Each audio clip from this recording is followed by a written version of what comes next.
Welcome to the Rugby Obsession Deep Dive. Today we're taking a really fascinating look into a relationship that seems to defy the very nature of international rugby. The close, really special, friendship between two titans of the back row, Ardie Savea and Siya Kolisi. Yeah, it's a total paradox, isn't it, at the absolute highest level of the sport. Absolutely. We're talking about the All Blacks and the Springboks. Their history basically defines what it means to be an arch rival. Every game is a battle. It is. So for the leaders of those teams, two of the best back rowers in the world, to have this special bond while they're still playing, it's almost unheard of. And these aren't just any players. They're generational talents. Yeah. They're the guys who can and often do decide the biggest test matches on their own. But then off the field, it's a completely different story. Right. And that's what we're getting into, that tension between being fierce rivals, but also having this deep personal respect. They've sort of created their own little ecosystem of support away from all that pressure. We've got some great sources, direct from Savea and Kolisi themselves, that really map out this friendship. So before we get any further into what is really a blueprint for sportsmanship, please make sure you hit subscribe on Rugby Obsession. You won't want to miss our future deep dives. Yeah, you really won't. Okay, so let's unpack this from the start.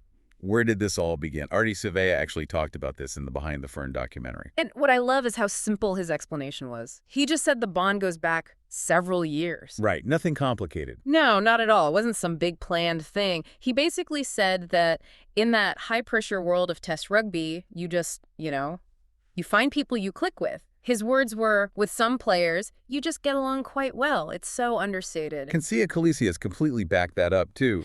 He's concerned it's a long-term thing from well before they were these global superstars. Which is key, right? This isn't some post-career reflection. This is an active friendship in the middle of a high-stakes rivalry. It makes those moments where they clash on the field just so much more compelling. Oh, completely.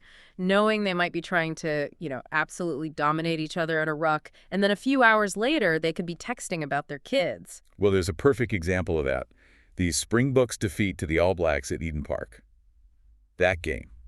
That was a big one. Huge, for a couple of reasons. First, it was Ardie Savea's 100th test match, a massive milestone. A huge deal. And second, the game itself was just classic All Blacks Bucks. It was brutal, it was fast, and it went right down to the wire.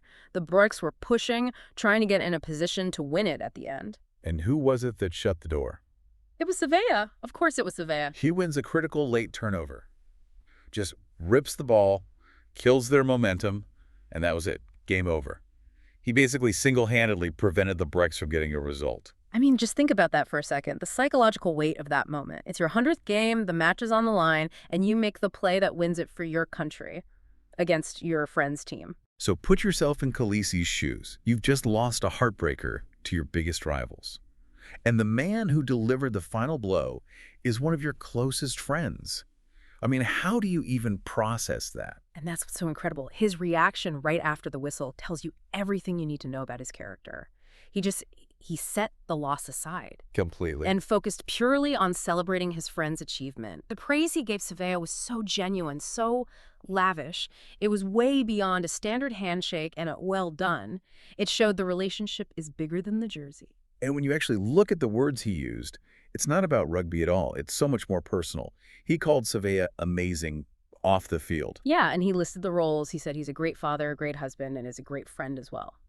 For one captain to say that about his direct rival, it's just amazing. It's the intimacy of it, Yeah. He's not talking about Savea's skills, his carries, his tackles. He's talking about his character as a man. That speaks to a level of understanding that goes way beyond the pitch. And it also points to the support system they've built. Kolisi was really open about how it goes both ways.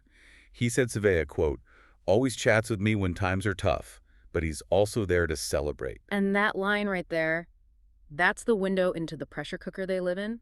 Imagine the scrutiny they're under, the weight of their nations on their shoulders. It must be incredibly isolating. Exactly. So to have someone who gets it, who really understands that pressure but isn't on your own team, that's invaluable. It's a safe space. A safe space that even extends to their families. The sources really stress this. Kolisi made a point of shouting out Savea's wife, Saskia. He did. He said thank you to Saskia for supporting him every single step of the way. And then he mentioned the kids, how great it is to see them grow. That's not just a colleague. That's a family friend. That's someone whose life you're actually a part of. It shows they see the whole person, not just the guy in the other jersey. Insights like this kind of perspective is exactly what we try to bring you. So if you're finding this valuable, it's a great time to hit that subscribe button for Rugby Obsession. Yeah, definitely. So, okay, let's pivot a little bit. Because what our sources suggest is that this friendship is rooted in something even deeper than just, being good guys. It's about their values. It's about their culture, their upbringing. The reason they can be so fiercely competitive is because they're grounded by these foundational values: family, heritage. And Kolisi pointed to a specific example of this with Savea, something that really showed his character. The Moana Pacifica connection. Exactly. Kolisi said, just the stuff he does on the field, going back to play for Moana, that's huge. It means a lot to him. And just for a bit of context for anyone listening, Moana Pacifica isn't a traditional powerhouse. It was set up specifically to give Pacific Island players a professional pathway. Right. So for a star all-black like Ardie Savea to go and play for them, that's a massive statement. He's actively giving back to his community, to his heritage. And you can see why someone like Kolisi, who's a cultural icon himself, would have so much respect for that.